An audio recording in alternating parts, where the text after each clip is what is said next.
So when it comes to the foreign influence of U.S. elections, there are some angles to the story that are almost totally ignored by corporate media. This is one of those stories here. So Li Fang of The Intercept is reporting that a Chinese state-owned chemical firm is pouring dark money into U.S. elections. So he explains, I'm going to butcher this, Wanhua Chemical, a $10 billion chemical company controlled by the Chinese government, now has an avenue to influence American elections. On Monday, Wanhua joined the American Chemistry Council, a lobby organization for chemical manufacturers that is unusually aggressive in intervening in U.S. politics. The ACC is a prominent recipient of so-called dark money, that is unlimited amounts of cash from corporations or individuals, the origins of which are only disclosed to the IRS, not the public. During the 2012, 2014, and 2016 elections, the ACC took this dark money and spent over $40 million of it on contributions to super PACs, lobbying, and direct expenditures. So to give people some more specifics here, they funded last-minute ads to try and get Republican Eric Cantor reelected. They gave $50,000 to a super PAC supporting David Vitter in Louisiana. And when lobbying to revamp chemical safety rules, they aired advertisements for all the pro-industry Republicans. And then I want to give you one more fact here. Li Fang explains, the 2010 Supreme Court Citizens United ruling and related decisions made it possible for corporate trade associations like the ACC, known as nonprofit 501c6 corporations, to spend as much as they want directly advocating for or against candidates for office, so long as that is not its primary activity, the IRS says. So this just gets to how much of a parody our laws are when it comes to campaign finance. So a number of issues here. Number one, the idea that these trade associations are not spending a majority of their money on politics is laughable. They form a lobbying organization to do what? Mainly play around with chemicals and have fun, but 49% of their money goes to helping politicians who vote with them all the time. No, in reality, there's almost no check on these guys. The FEC will not act. So they spend a great majority of their money. And by the way, if they only spent 49% of their money on politics, it would still be terrible. So what is this? This is a foreign company putting money into a trade association, which then gives it to politicians. I believe that's called interfering in our elections. And of course, they're not the only ones. The Saudis also do it. They also have a company that is in the same group for the chemical companies.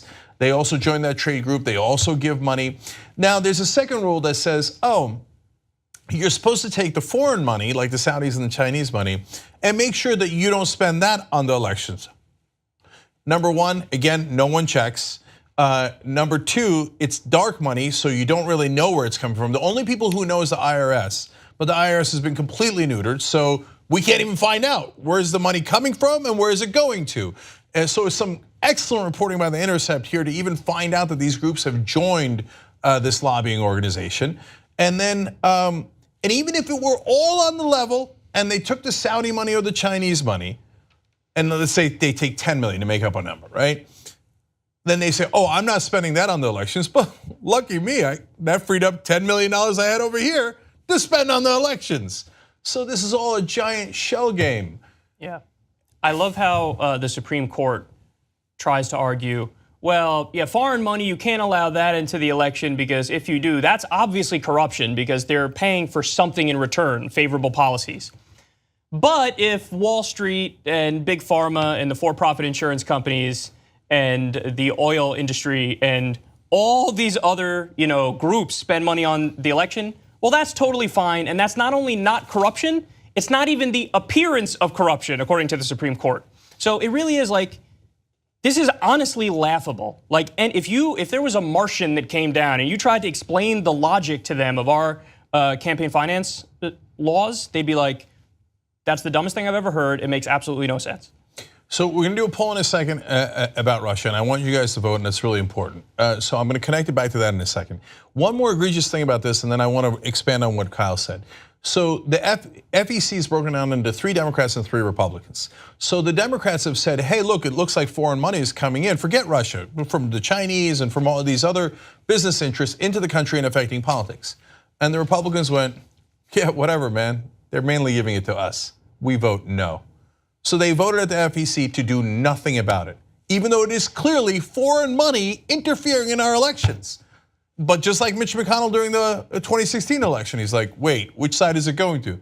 Oh, it's going to our candidate? Whatever, don't care, interfere away. By the way, what are you doing? You're setting up an auction. So maybe the Russians on the Republican side. Maybe the Chinese decide that their interests are on the Democratic side. And by the way, if they aren't today, if they buy enough Democratic politicians, they will tomorrow. So now we've got an auction. Who would like to buy American politicians? The Russians, the Chinese, the Saudis, the Israelis, the Norwegians, whoever, come on, come all, because we've legalized bribery and we allow foreign corporations to do it, also, by the way, connected to their governments. But think about it in a broader sense to what Kyle said. So there's this particular story that The Intercept did a wonderful job breaking that directly funnels foreign corporate money into our politicians. But then the US Chamber of Commerce, which is the largest lobbying group for business interests, also takes foreign money.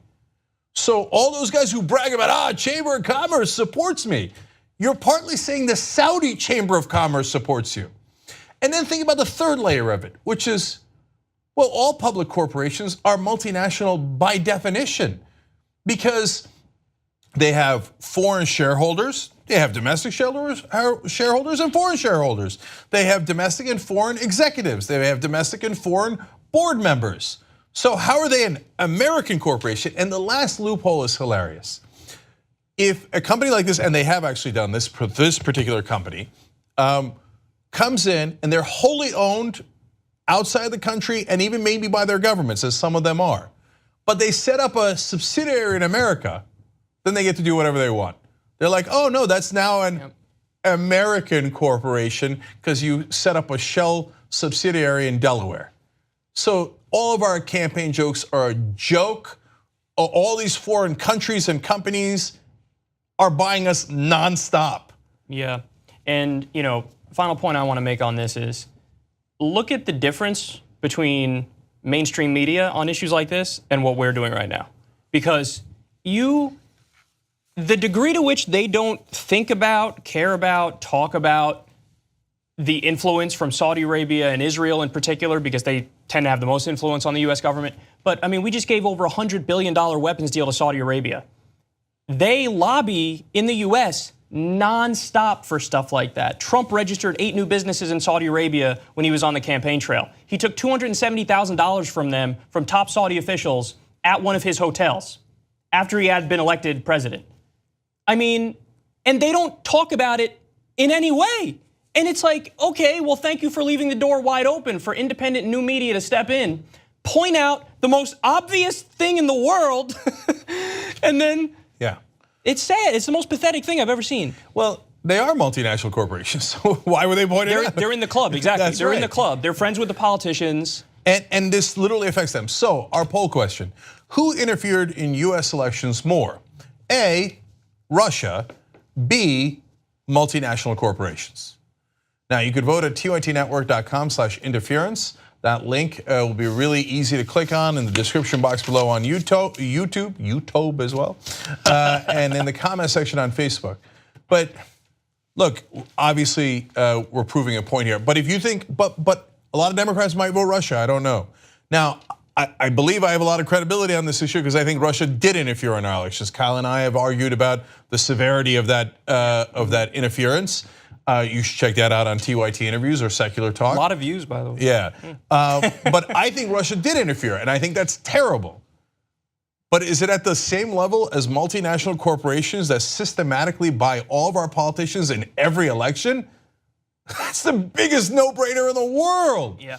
But if you guys vote multinational corporations and then we show that to the mainstream media, they'll be shocked. They'll be like, oh my God, what kind of radicals think that corporations giving to politicians is interfering in our elections? No, they're obviously doing it for their health or because they believe in charity.